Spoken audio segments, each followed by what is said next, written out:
BFM Business, BFM Crypto, la chronique. Et on retrouve Aude Kersulek depuis Euronext à Paris. Aude, comment s'est passé le week-end des cryptos ? Eh bien, on est en hausse sur les dernières 24 heures après une fin de semaine difficile où on avait reculé, notamment jusqu'à un creux de 22 800 vendredi après-midi après le chiffre d'inflation. Le Bitcoin était en baisse de 10% par rapport à son plus haut de mardi. Alors là, on tente de rebondir. C'est l'avantage de marché actif en continu. On tente de rebondir avant les marchés actions. Donc ce matin, on a des cryptos plutôt en hausse avec le Bitcoin qui s'échange à 23 460 $ et l'Ether qui, lui, vaut 1635 $. Et Aude, focus sur les cryptos en temps de guerre. Ça fait un an que la guerre en Ukraine a commencé et les cryptos ont joué un rôle.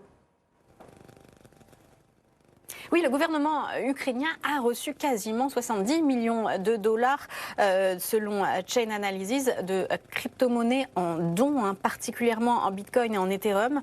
Le gouvernement ukrainien qui avait mis en place des adresses officielles sur lesquelles donner, qui ont permis d'ailleurs ces dons d'acheter du matériel informatique ou de l'armement. Il y a eu d'autres dons à des organisations caritatives, notamment sous la forme de NFT après une mise aux enchères d'un drapeau ukrainien NFT pour 6,5 millions $. L'Ukraine est ainsi devenue le 3e pays en termes de degré d'adoption des crypto-monnaies, mais c'est aussi valable pour l'autre partie, la Russie. Certaines donations ont servi à financer des groupes paramilitaires pro-russes qui sont sur le front, avec un flux cette fois-ci estimé autour de 5 ou 6 millions $, des financements qui ont surtout eu lieu pendant la première partie de l'année 2022. Alors, jamais les cryptos n'avaient été autant utilisés dans un conflit armé, mais à noter que Chain Analysis nous dit que les crypto-monnaies n'ont pas été un élément pour contourner les sanctions qui touchaient les oligarques ou les entreprises.